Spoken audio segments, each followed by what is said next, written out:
మంచి దేవుడవైన మా ప్రియ పరలోకపు తండ్రి, మీ మహా గొప్పతనమును బట్టి మిమ్మను స్తుతించి కీర్తిస్తూ ఉన్నాం. ఈ ఉదయకాలం కూడా నీ పాదముల చెంత చేరి ప్రార్థించటానికి ఇచ్చిన గొప్ప కృప కొరకై స్తోత్రాలు. ఆ దినములలో ఎజ్రా శాస్త్రి ధర్మశాస్త్ర గ్రంథాన్ని బోధించినప్పుడు ప్రజలు ఎంత నమ్రత కలిగి, విధేయత కలిగి, మీ యందు భయము భక్తులు కలిగి, ప్రభా వారు ఒక జాము సేపు ధర్మశాస్త్ర గ్రంథమును చదివి ఒక జాము సేపు తండ్రి వారి పాపములను ఒప్పుకొన్నారని దేవుని వాక్యములో చెప్పబడి ఉంది. తండ్రి, నేనును ఈ వాక్యం వింటున్న ప్రతి బిడ్డ కూడా ఆ రీతిగా వాక్యాన్ని చదవటానికి, మా కోసం, మా పితరుల పాపాల కోసం మీ పాదముల చెంత ఒప్పుకొని విడిచిపెట్టడానికి మీరు కృపదయచేయమని ప్రార్థిస్తున్నాను. ప్రతి వారిలో ఈ మంచి మనసును కలగజేయమని మిమ్మల్ని వేడుకుంటున్నాను. పరలోకపు తండ్రి, ఆమెన్, ఆమెన్.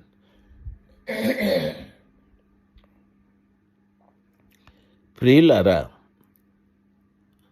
మే మాసం 3వ తారీఖు మే మాసం 4వ తారీఖు 2026 సోమవారం.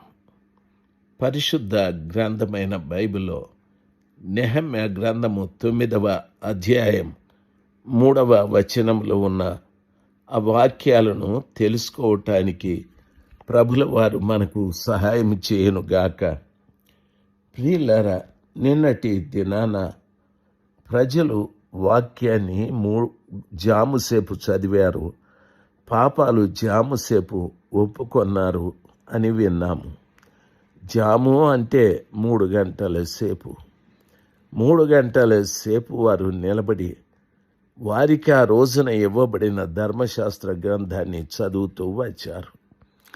ఈరోజు కూడా ప్రతి యూదుడు మనము యెరూషలేము తదితర ప్రాంతాలకు వెళితే అక్కడున్న యూదులందరూ కూడా చాలా మట్టుకు ఖాళీ సమయాన్ని ఖాళీగా ఉండకుండా ధర్మశాస్త్ర గ్రంథాన్ని చదువుతూ ఉంటారు.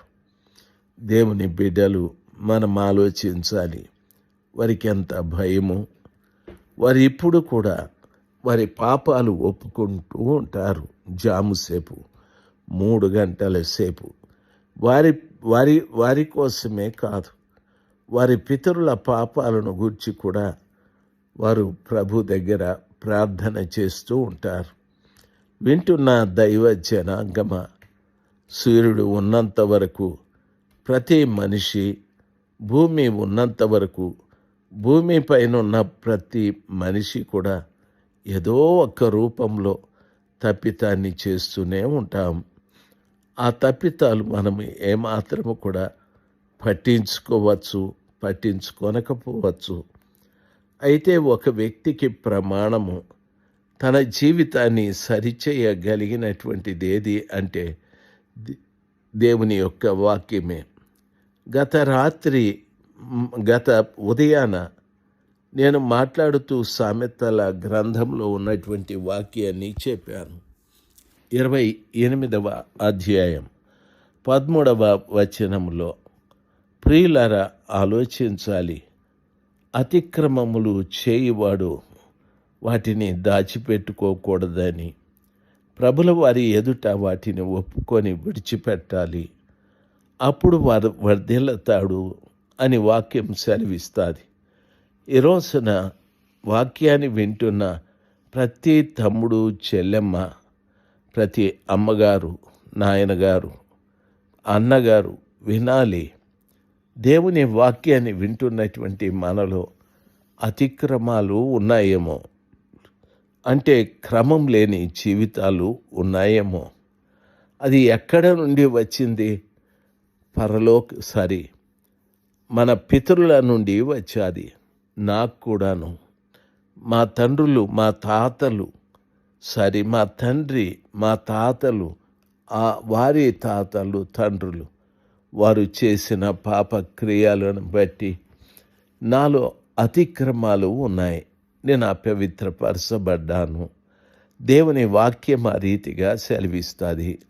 ఇప్పుడు నేను చేయవలసిన కార్యం, నేను వాటి విషయమై ఏడ్చి పశ్చాత్తాపపడి ప్రభు దగ్గర క్షమించమని అడిగితే ఆ మహోన్నతుడైన దేవుడు మనల్ని కనికరించి క్షమించి ప్రతి పాపము నుండి మనలను విడిపించి పవిత్రులనుగా చేయునని దేవుని వాక్యము సెలవిస్తుంది. క్రైస్తవుల పట్ల ప్రభుల వారు ఎంత కనికరం కలిగిన వాడు.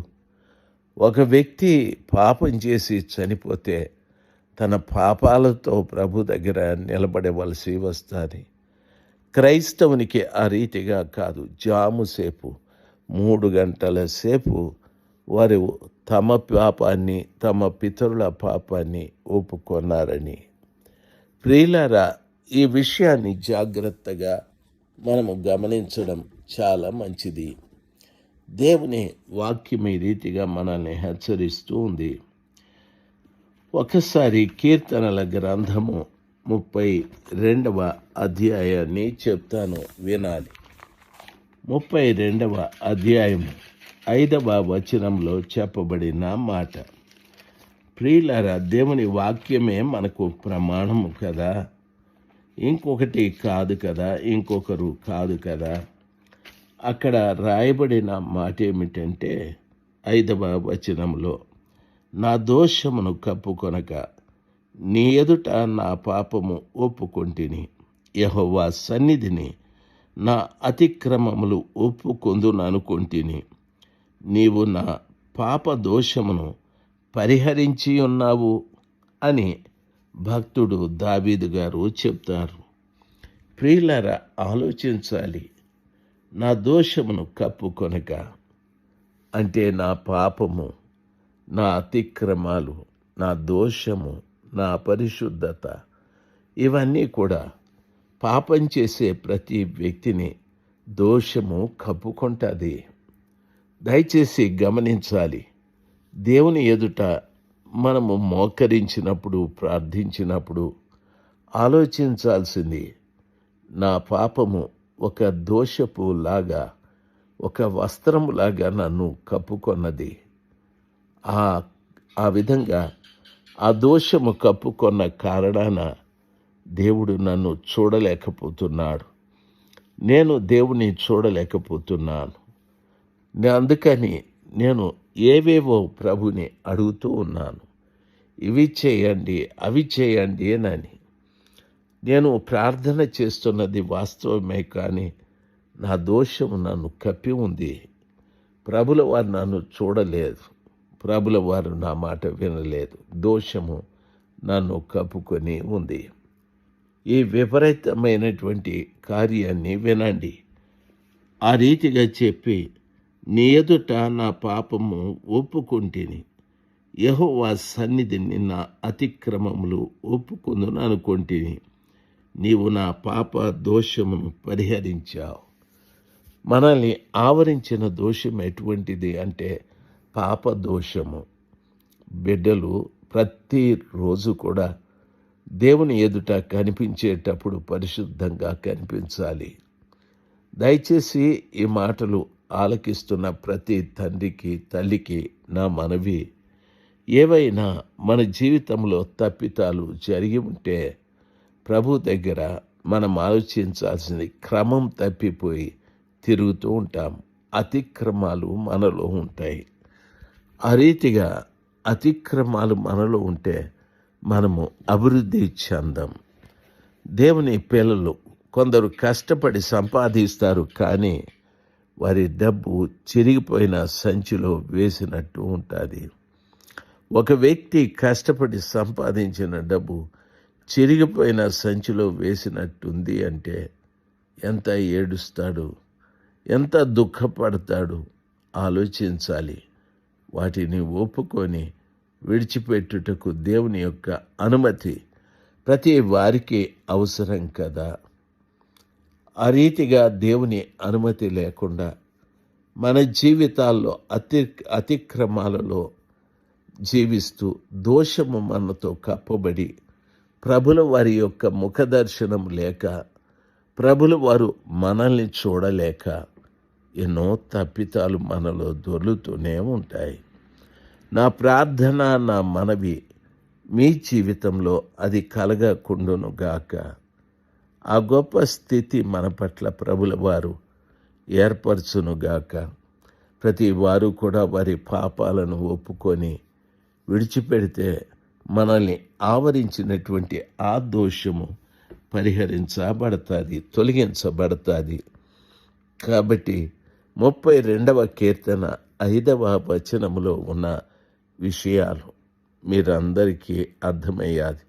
దేవుని కృప మీకు తోడుగా ఉండి సదాకాలము నడిపించునుగాక. Amen, amen.